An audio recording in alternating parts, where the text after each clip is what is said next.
एक और है ना वो गाना, तू प्यार का,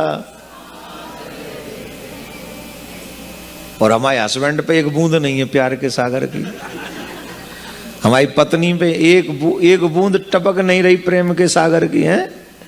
बच्चों में बूंद छोड़ो, खुशक है गो नल, कच्चू मतलब प्रेम करेंगे नहीं माँ बाप से तो कॉलेज में जाके 10 घूमेंगे 10 पांचों के साथ, पर है मजा ले माँ बाप के लिए टाइम निकाल लें। वो मोबाइल दैत्यराज, उस दैत्यराज के साथ में 24 घंटे रह लेंगे पर मम्मी के पास 24 मिनट नहीं रहेंगे। ये कौन है दैत्यराज? मोबाइल। ये तो हिरण्यकश्यप से भी ज्यादा खतरनाक निकला रे सच्ची में। I am not cutting a joke with you my dear, it's true. आप देखिए मोबाइल धीरे धीरे परिवार तो तोड़ ही रहा है, फीलिंग भी कम कर रहा है।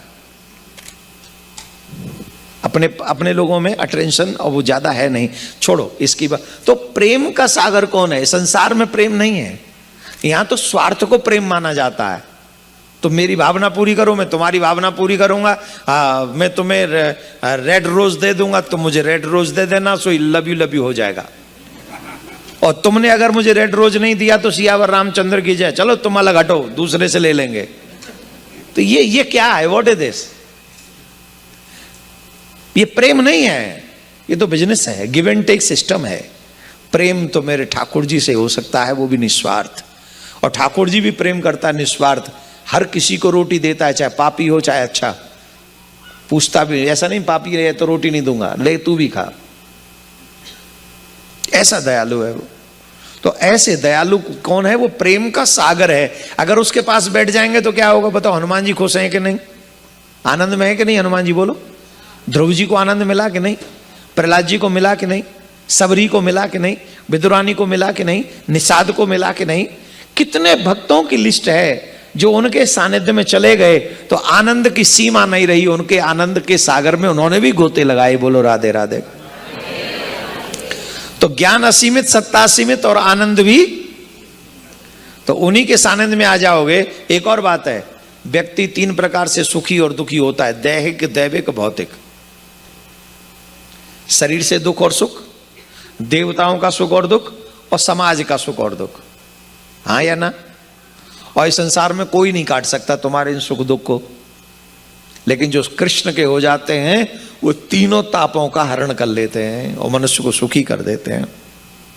इसलिए हम उस सच्चिदानंद को प्रणाम करते हैं जिन्होंने सबको सुख प्रदान कर रखा है। हम ऐसे सच्चिदानंद को प्रणाम करके श्रीमद् भागवत कथा प्रारंभ कर रहे हैं। आप संकल्प ले लीजिए मन ही मन में कि हम भी इस कथा को अपने कल्याण के लिए, अपने परिवार की समृद्धि के लिए, माता रानी की कृपा के लिए और अपने पितरों के कल्याण के लिए सुन रहे हैं। हे प्रभु, इस कथा को सुनने में कोई विघ्न ना आए, ऐसी कृपा करना। हम निर्विघ्न इस कथा को संपूर्ण सुने। राधे राधे बोलना पड़ेगा।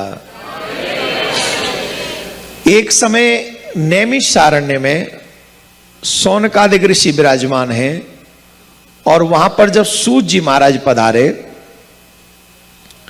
तो सूत जी महाराज को उन्होंने उच्च सिंहासन पर बैठाला, श्रेष्ठ सिंहासन पर बैठाला और उस सिंहासन पर बैठाल कर कहा कि महाराज हम आपसे कुछ प्रश्न करना चाहते हैं।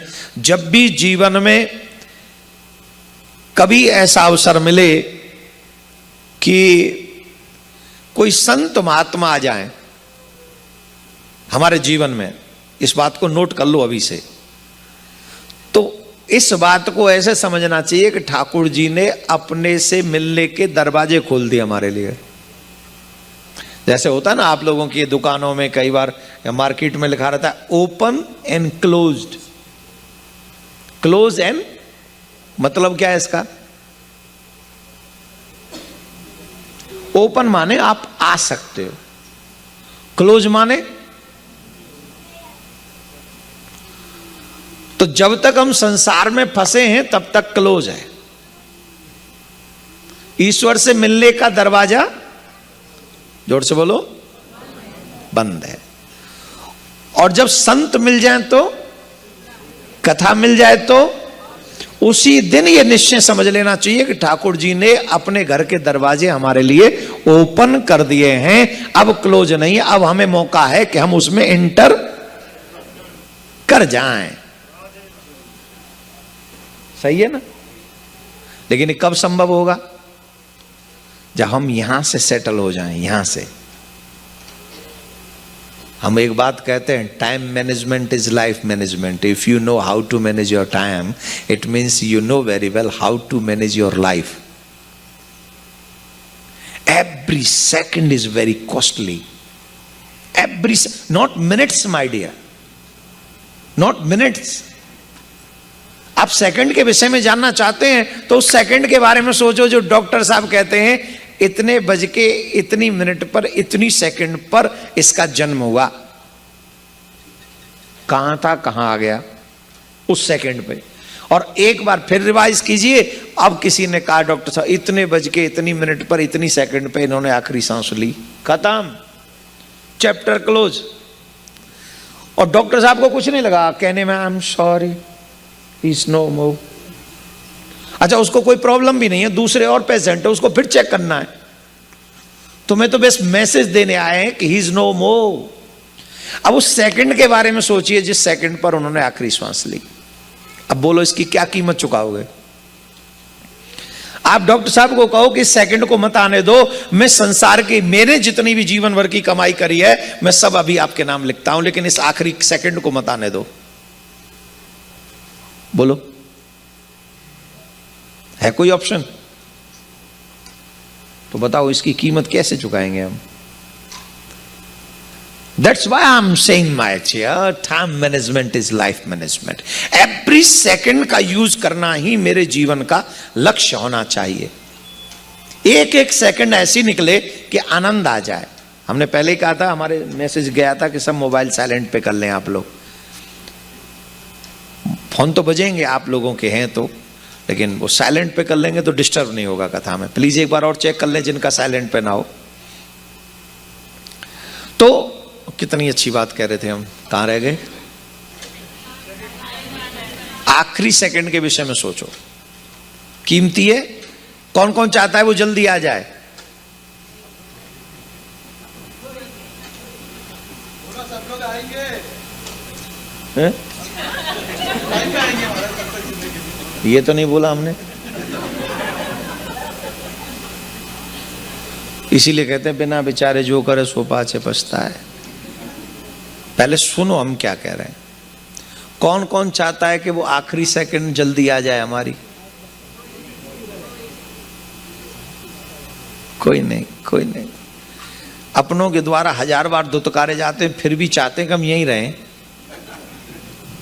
कुत्तों की तरह रोटी मिलती है कई बार तो फिर भी यहीं चाहते हैं कि यहीं रहें। और कईयों को तो मिलती नहीं, खुद ही बेलनी पड़ती है बुढ़ापे में भी, फिर भी मन करता है यहीं रहें। क्यों?